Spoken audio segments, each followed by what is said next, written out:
Hello, sports fan. This is Stephen here with Sports Choice Plus. I'm bringing you a very special breakdown. I'm going to be covering the 2024 head coaching carousel. Before we get started on this list, I want to make sure you're subscribed to the YouTube channel so you can get all the updates and all the breakdowns. Without further ado, let's jump right into it. As of right now, you have 6 head coaching vacancies available. That's the Falcons, the Panthers, the Chargers, the Raiders, the Titans, and Commanders. It could be the Saints and the New England Patriots by the end of the week, but we're going to do the top 6 coaching vacancies in order according to what they have, what their draft perspective is, and the talent that they have on their team left. We're going to start with the worst team out of all these teams, and I consider this the worst, and that's the Tennessee Titans. Yes, they have Will Levis, the quarterback that they drafted. He showed pretty good signs of being pretty good as a quarterback. Not great, but you think that's kind of it. Derrick Henry is not coming back to this team. Even if they franchise tag him, he's not going to give them a discount. He's going to play hardball. He doesn't want to be there. Coach Vrabel's not there anymore, so therefore, essentially, this is a rebuild season. And moving forward, the next 4 or 5 years is probably going to be a rebuild around Will Levis. And you got to think, what do they really have to hold their hat on? You don't really have a lot of picks. You don't really have a lot of draft capital that you can trade away or get guys to. Free agents are not flocking to Tennessee to play there. So you got to think, at this point, the whole NFL is looking at Tennessee like, So you got to think that's where they come in at. They're number 6, number 5. When you're looking at teams that are as dysfunctional, this is as dysfunctional as you can get. The Carolina Panthers, even though their defense is stocked fully with great players all over the place, the offense and the lack of offensive line, the lack of wide receiver, the lack of running back, it just breeds failure. When you're thinking about Bryce Young, he doesn't have a lot of stuff around him, and he's a smaller quarterback. You think about the owner, Tepper, you don't really think that coaches are going to last long or want to be there because you got to think he's a tight leash. He's tighter than Jerry Jones with quarterbacks and coaches. He's constantly meddling in front office stuff. He's constantly meddling in what they do on the field, and it's been rumored that he's been told that, put this quarterback in, put that quarterback in. And you don't want that kind of thing as an owner. You don't want that for your team, but he's very impatient. He's very rude. And he doesn't essentially know how to let people that have football knowledge be football people. And you got to think Frank Reich didn't even get a full season as a quarterback whisperer. So you got to think what's going to change this team and what's going to make them better as a team, essentially for the long haul. And it's maybe the owner leaving the team or removing himself from day-to-day operations and letting somebody else run it. So that's why they're at number 5. Coming number 4. It's tough because this team really has a lot of talent to talk on it, but it's the Washington Commanders. They've been dealt with dysfunction from the top all the way to the bottom. Looking at the way that they run their franchise, looking at the ownership group that just changed hands, you want to say, okay, you want to give them a shot to do something, but every single organization in Washington seems like it's some type of dysfunction. Looking from overall everything that they have from top to bottom, it's just different. It's just different. When you think of having a quarterback, they don't have their quarterback. I think that they thought that the quarterback that they had was theirs, but he's not a franchise guy. You look at the offense, they have key pieces on offense all over the place, but defense, they traded away a lot of their draft capital. They gave away essentially their best player on defense. So you got to think, they're in rebuild mode right now. They're not really in a mode where they can attack and say, okay, next year we're going for the playoffs, we're going for the championship. And it's tough because they have a lot of pieces. So mind you, this offense didn't hit its peak, the defense didn't hit its peak, and you don't know what you got on your roster because a lot of guys were injured, a lot of guys played out of position, a lot of guys didn't really do what they were supposed to do last year. So the coaching staff was new, essentially, offensively and defensively. You didn't really get Eric Bieniemy to put his stamp on the offense.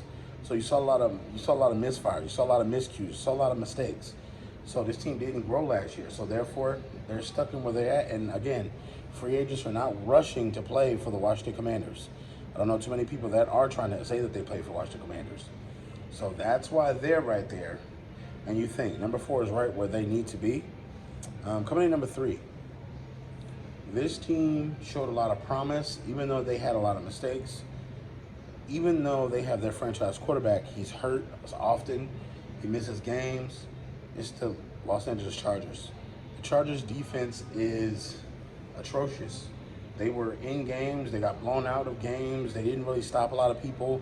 You had all the big names like a Bosa or Khalil Mack on the defense or a Jackson before he got traded, but they didn't do anything when they were healthy. They didn't do anything together. They didn't gel as a unit. They didn't play well. And the head coach thought that he was going to change things by calling plays. He got fired.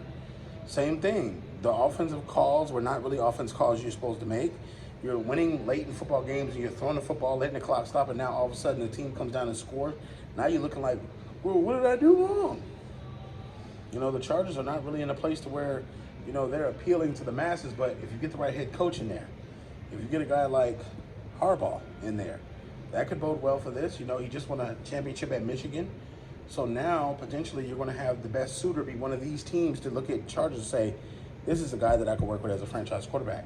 You got a couple of pieces on defense that I can still use to turn over the cornerstone and still play well.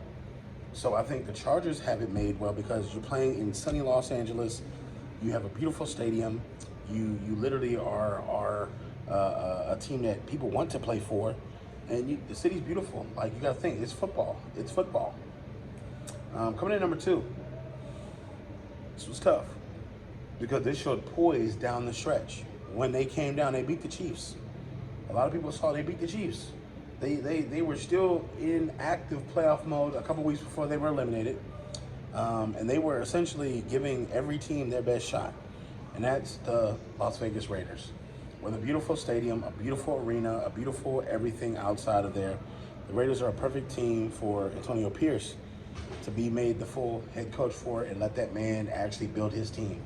Seeing what Josh Allen had, not Josh Allen, Josh McDaniels, former head coach, seeing what he did with that team and what Antonio came behind him and did was remarkable. He got the defense to play better. He got the defense to give them effort. He got the defense to actually see something, but they don't have a quarterback. Jimmy G is not their quarterback.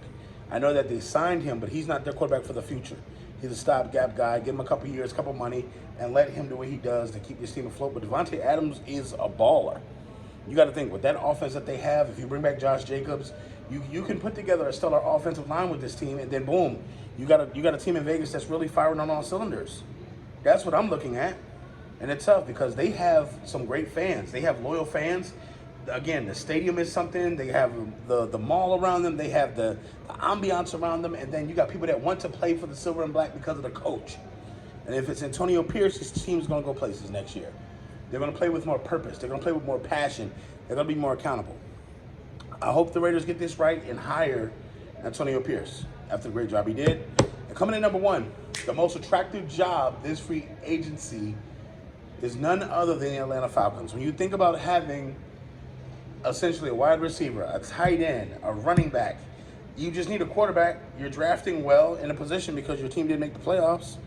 You got to think, you got cap room. You could possibly trade for a quarterback like Justin Fields if you don't want to do it in the draft.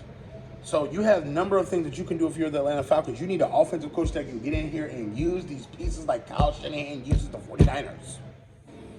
Every game I see the 49ers play, it's like a goddamn Avengers movie. It's like an Avengers movie. Deebo Samuel pops out. Kittle pops out. Run DMC pops out. Ayuk pops out. Hell, the running back pops out. Another flag, and all of a sudden defenders on the play get interceptions.